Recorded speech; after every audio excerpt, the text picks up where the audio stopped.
चावडीपुढच्या चौकात गावकऱ्याची धावपळ सुरू झाली होती. थडगुबाचा भंडारा होता. गावजेवणाचा पसारा पडला होता. पंक्तीवर पंक्ती पडत होत्या.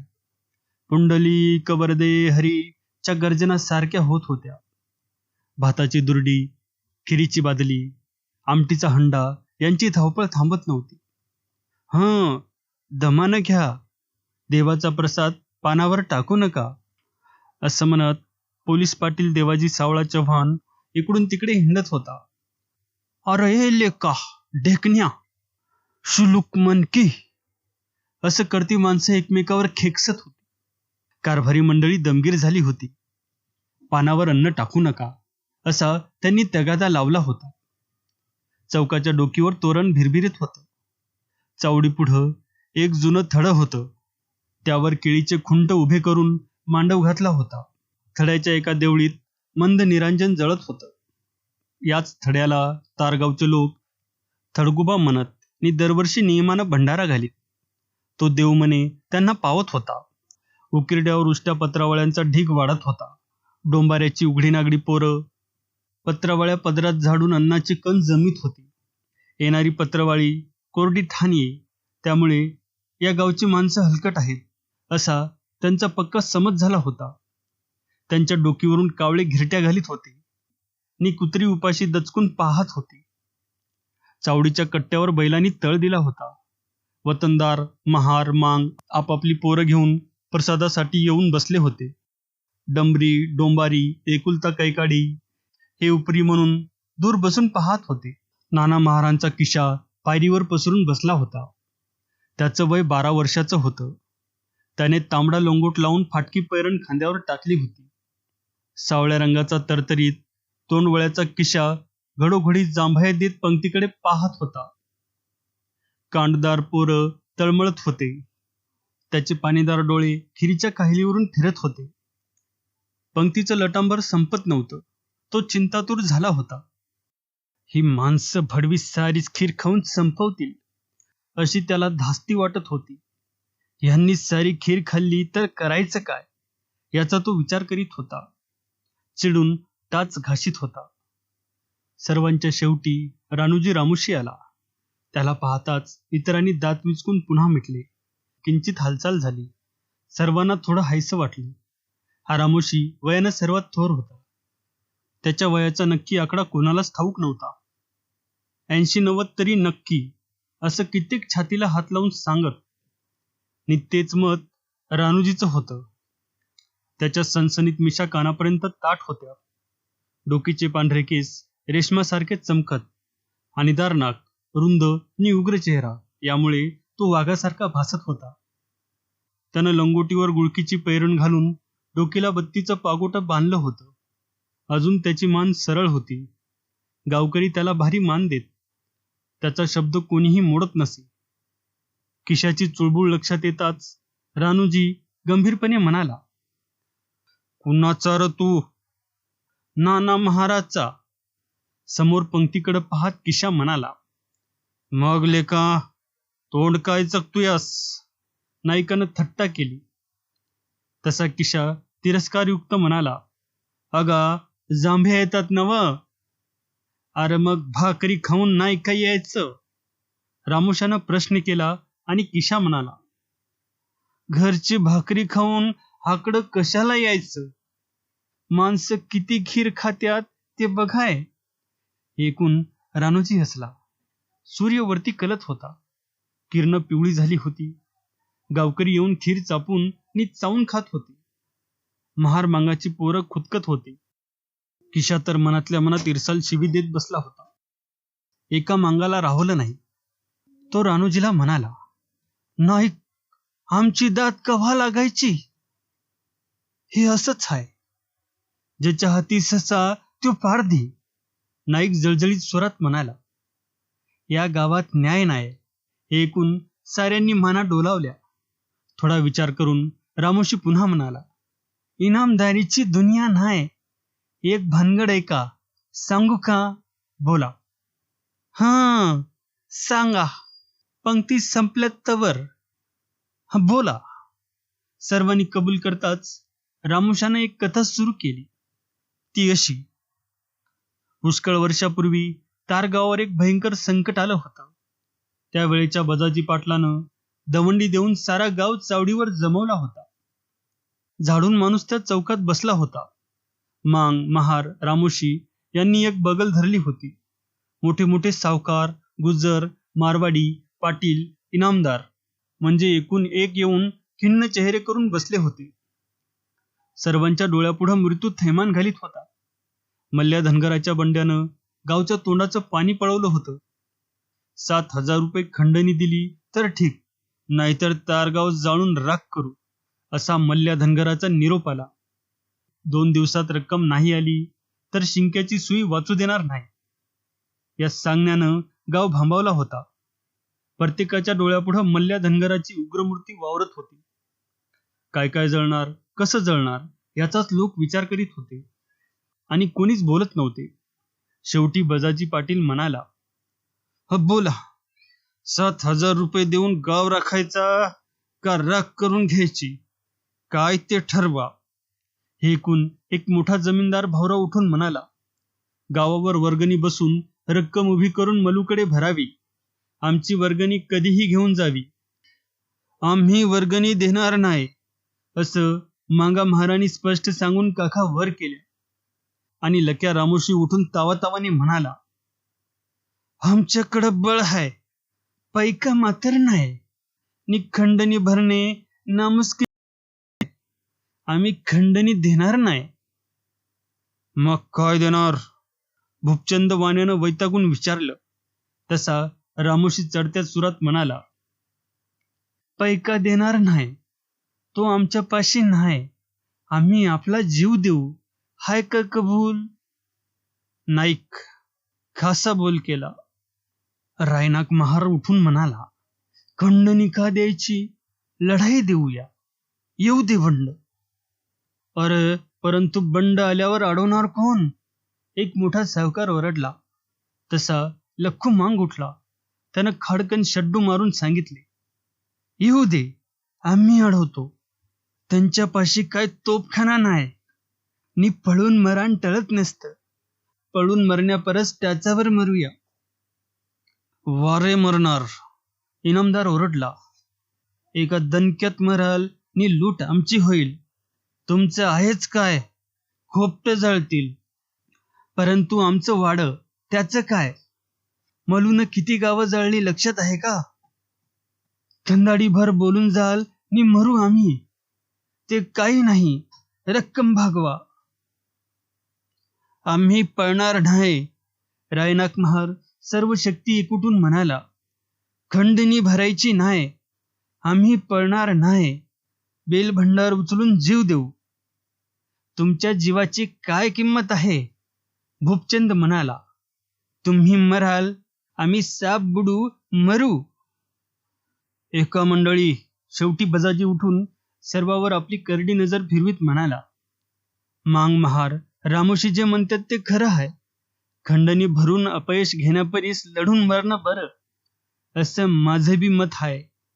जर आम्ही करती माणसं मेलो तरी नाव होईल, नि जगलो तरी बी सारा वारणा खोरा दुवा देईल, अगाजा गाजेल.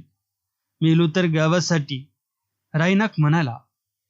आम्ही जगलो तर मानानं जगू, लख्खुमांग बोलला.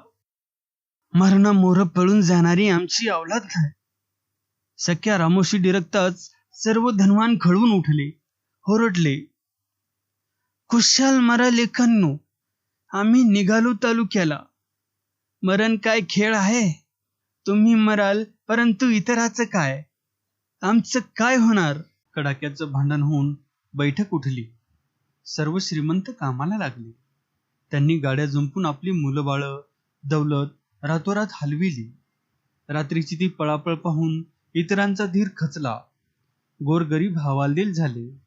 परंतु बजाजीनं लोकात आग पेटवली आणि तयारी केली. तरुण मुली परगावला पाहुण्या घरी रवाना केल्या. बायका पोरं आपापल्या नातलगांकडे पाठविली. सारा गाव झडझडीत होऊन सज्ज झाला. दरोडा येणार हाय, मदत करा, असं पाटलांना सरकारात कळवलं आणि मदतीची वाट पाहत राहिला. परंतु उत्तर आले नाही. अखेर ती रात्र आली. आज चंद्राला 6वी घडी होती. सर्वत्र सामसूम होती. गावच्या गल्ल्या धगधगत होत्या. माणसं जीवावर उदार होऊन नाक्या नाक्यावर बसली होती. बोळाबोळानं हत्यार चमकत होती. गावात शिरणाऱ्या तिन्ही पांदी रोखल्या होत्या. मावळतीची वाट सख्या नाईकानं दाबली होती. तव्या एवढी कुऱ्हाड आणि तरणीबांड माणसं घेऊन तो मल्ल्याची वाट पाहत होता. उगवतीकडे लख्खू मांग उभा होता.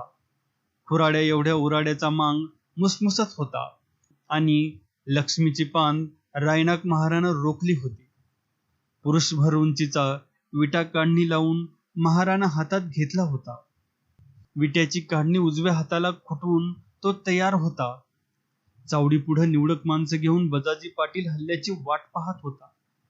मल्ल्या धनगर आपल्या माणसाच्या 3 टोळ्या करून लक्ष्मीच्या पांदीनं हळूहळू सरकत होता. गाव बेसावध असेल असं त्याला वाटत होतं. तो गावदरीला भिडून वेशीत शिरला. त्याची चाहूल लागून कुत्री जागी झाली तशी गावातील माणसं उठली. चावडी पुढचं हत्याराचं बुचाड विस्कटून पाटील ओरडला, सावध. शांत रात्रीची चिरफाड झाली. लक्ष्मीच्या पांदीला मल्ल्याची वाट रोखताच हाहाकार उडाला. हाणामारीला जुपी झाली. सर्वत्र हलकल्लोळ उठला. लख्खू मांघानं कुऱ्हाड चालू केली. सख्या नाईकाला धुंदी चढली. रायनाकाचा विटा भरकन 12 हात फेकला जाऊ लागला. अंतरावरचा गलीम तडाख्यात पडू लागला. नि बजाजी पाटील सर्वत्र धावू लागला. एकच आरोळी उठली, मारा, हटू नका, मोर येणाऱ्याला ठेचून काढा. रायनाक ओरडत होता, माणूस हेरून मारा. लखुमांग लढत बोलत होता. रात्र थरारली होती. वातावरण पेटत होतं. माणसं लढत होती. रक्ताचे ओघळ वाहत होते. चांबडे लोंबत होते. परंतु प्रतिकाराची आग सारखी भडकत होती. कोण कुणाला ओळखत नव्हते. जखमीला बाजूला घालून पुढे जात होते. रायनाकाचा विटा विजेप्रमाणे इजा करीत होता. भरकन जाऊन वैरी पालथा पाडून विद्युत वेगाने परत त्याच्या हातात येत होता. काढणीचा विटा आहे हे बंडवाल्याच्या लक्षात येत नव्हतं. रायनाकानं मल्ला धनगर हेरला होता. त्याला दणका देण्याची तयारी झाली. भराभर पवित्रे बदलून तो मात करीत होता. त्याच्या पायात वीज खेळत होती. पाटील तिन्ही ठिकाणी सारखा धावत होता. त्यामुळे पाटील आपल्या मागं आहे असं सर्वांना वाटत होतं. रायनाकानं ठरवलं की मल्ल्याची माणसं मधल्या चौकात नेऊन कोंडून पार गारात करायची. रायनाक विचारपूर्वक माघार घेत होता. चंद्रोदय झाला. महाराचा भयंकर विटा मल्ल्याला दिसला. तो फटकून लढू लागला. परंतु रायनाक माघार का घेत आहे हे त्याच्या लक्षात आले नाही. चौकात येताच महारानं भरकन उलटून मल्ल्याची वाट दाबली. सर्वत्र बंडकरी चौकात कोंडले. पाटील व त्याची माणसं तुटून पडली नि कत्तल नेटानं होऊ लागली. गावकरी नि बंडकरी एकमेकात मिसळून झंगाझंगी वाढली. रायनाकानं मल्ल्यावर डोळा ठेवून त्याला चावडीकडे रेटला. मल्ल्या चावडीच्या ओट्यावर गेला. रायनाकानं विटा फेकला. पोत्यात सामता शिरावा तसा मल्ल्याचा ऊर फुटला. मल्ल्याचं काळीज फोडून विटा परत रायनाकाच्या हातात गेला. ताकदवान मल्ल्या खाली आला नाही. त्यानं कडाडून चावडीच्या खांबाला मिठी मारली. वार चुकला असं वाटून रायनाकानं पुन्हा विटा फेकला. त्याच वेळी मल्ल्या ओरडला, पळा, घात झाला, मेलो. पण घात झाला. विटा खांबात रुतून काढणी तुटली आणि एका बंडखोराने मागून डोकीत कुऱ्हाड घालून रायनाकाला खाली पाडले. बंडकऱ्याचा पळ सुरू झाला. सख्या रामोशी एका पायानं लढत होता. लखुमांग जागोजाग तुटला होता पण बसत नव्हता. अखेर एकूण एक बंडवाला नाहीसा झाल्यावरच लढाई थांबली. रक्तभंबाळ पाटलानं सर्वांना एकत्र केलं आणि त्याच वेळी त्याला समजले की रायनाक महार गेला. पाटलानं हंबरडा फोडला. सर्व लोक चौकात जमले. म्हातारी कोतारी माणसं आली आणि सर्वांनी पाणी पाजले. बायको पोरांनी आक्रोश आरंभला. सकाळी सूर्योदयाला सरकारी मदत आली. पण तेव्हा रायनाक गावावर अनंत उपकार करून गेला होता. कित्येकांनी हातपाय गमावले होते. कैकाची डोकी फुटली होती. मग सरकारी माणसांनी सर्व मुर्दे तालुक्याला नेले. तारगावची प्रेत परत आली. बजाजी पाटलानं रायनाकाचा देह जाळला. त्याची हाडं आणून चौकात थड बांधलं. निळ्या घडीव दगडाच्या थड्यात एका दगडावर अक्षर कोरली, गावासाठी मरणारा मर्द. पुढं दरवर्षी त्याचा भंडारा सुरू केला. पण काहींना महाराजची महती रुचली नाही. त्यांनी अक्षराचा दगड निखळून दडवला आणि रायनाकाच्या भंडाऱ्याला थडकुबाचा भंडारा असं नाव दिलं. रायनाकाचं नाव बुडवलं, करणी दडवली. असं म्हणून रानोजी रामोशीत थांबला. त्यानं समोर थड्याकडे पाहत हात जोडले आणि तो कापरी आवाजात म्हणाला, या थड्यात हाडं रायनाकाची हायती. एवढ्यात देवाजी सावळा पाटील दुखी चेहरा करून पुढे आला.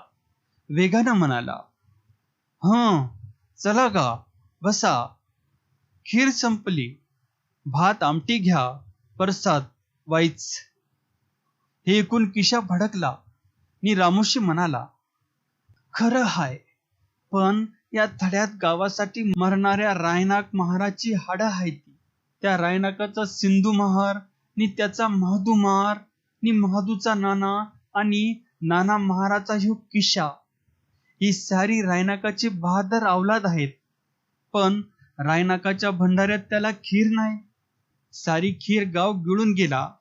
हे पाप आहे. कुठं फेडणार हे गाव? आता काय करायचं नाईक? घोटाळा झाला. पाटील कन्हत म्हणाला.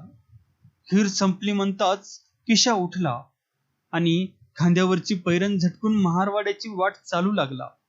त्याच्याकडे पाहत म्हातारा रामोशी म्हणाला, ह्या थड्यातील हाडं तुमची हायती. जावा घरला नि दुसरा भंडारा घाला, तर ह्यो मेल्याचं अन्न खाऊ नका. आणि मी निघालू, नग आमासनी तुमचा प्रसाद. असं म्हणून रानोजीही किशाच्या मागोमाग दमदार गतीने निघाला.